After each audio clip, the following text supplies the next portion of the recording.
Well, hello everyone, this is International Master Andrew Martin here, reporting for Foxy Openings. And this is a short trailer clip to advertise my next couple of DVDs, which I've recorded in the series, which cover the modern Italian game and the two knights defence from White's perspective. Kick off with e4, e5, knight f3, knight c6, bishop c4.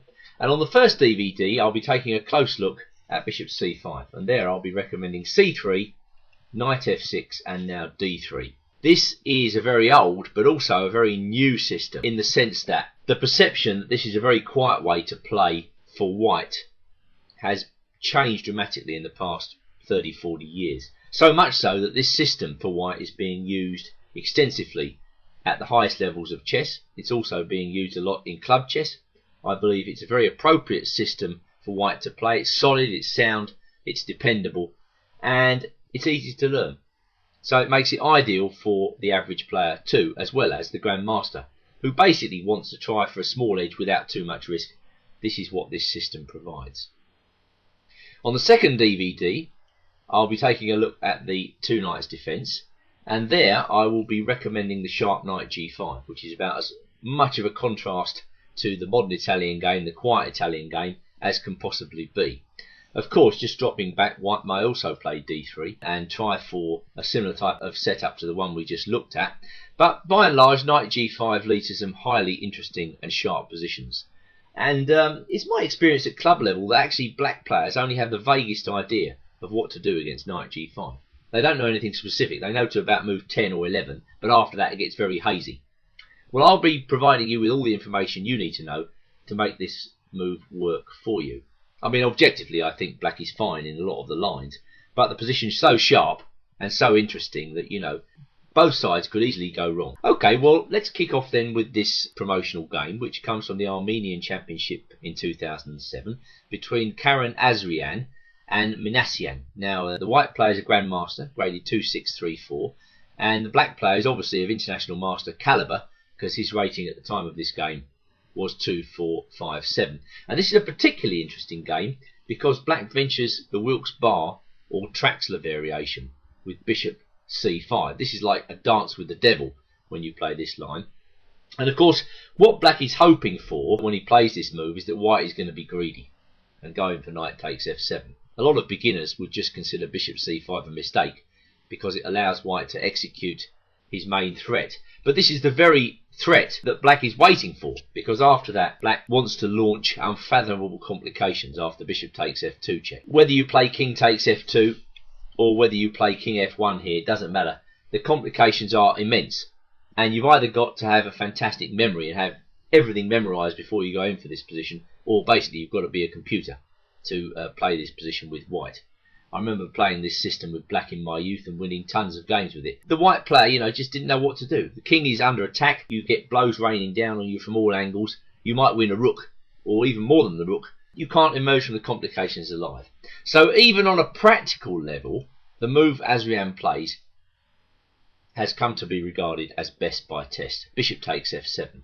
White contents himself with a pawn rather than larger amounts of material, displaces the black king, and then just tries to consolidate. Now, you know, a beginner might be forgiven for thinking, has black gone completely mad? You know, he's given up a pawn close to his king. His king has had to move, blocking in the queen. What on earth does he get in return? Because, you know, many players have come this way with black. Well, the first thing is that black's threatening h6. White's only got two pieces developed at the moment, and they're both rather precariously placed, protecting one another. White's got to spend a bit of time here getting his bishop out of jail. So generally he can go either bishop d5 or bishop b3. And after that, black will play moves like rook, f8. He can then play h6. He can play his queen out to e8 and then his queen up to g6.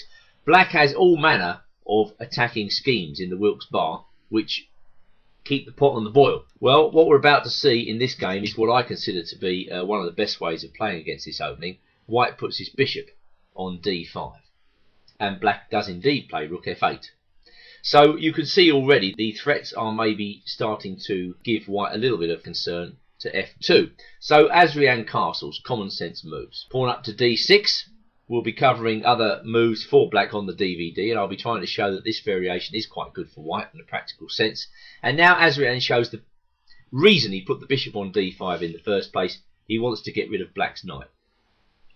This is an important move when we consider white's next move, which is knight f3, and black's response, bishop g4. You see, if there was a knight on c6 at this point, black would be threatening knight d4. By taking away that threat, Azrian plays the position more quietly now. He can just settle for a move like d3, and then there's, with the threat of knight d4 non-existent, he can hopefully play to neutralise black's initiative with bishop e3 and knight bd2. And it must never be forgotten in this position that white is a solid pawn up. Well, queen e8 was played, so Minassian's playing all the normal moves, and now white brings his bishop out to e3. So, remarkably sober play by Azrian. He's contented himself with only a pawn.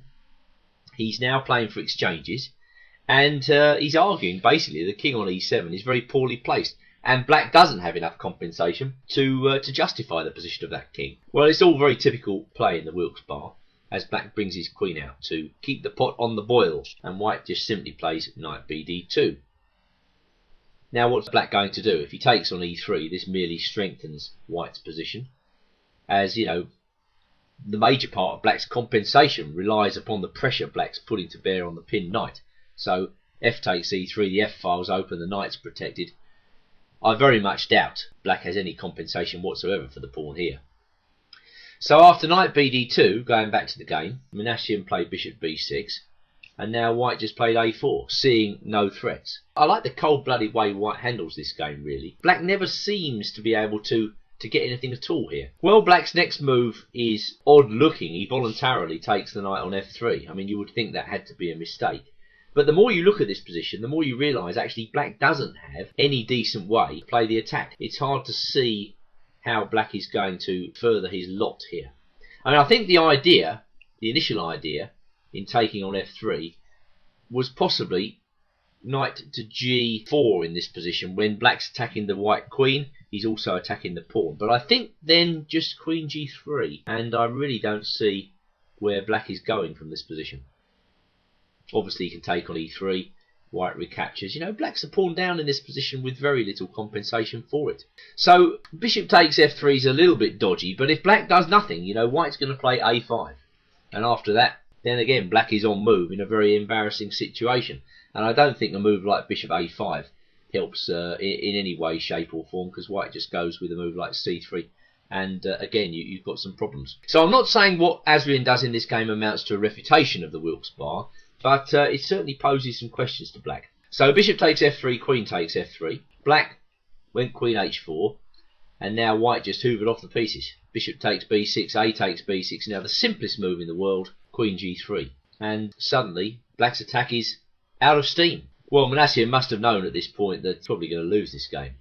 Taking off the queens can't really solve his problems. I mean, what he would like to do, of course, is to keep the queens on and to gain a bit of time. So the only move that fits the bill really along those lines is queen h6, but then I suppose white just plays knight c5, and there's a nice juicy square on e3 when knight f5 starts to be a real threat. Moreover, white may be threatening f4 here, leaving open the centre to get at black's king, which really is not the intention of the Wilkes-Barre at all from black's perspective.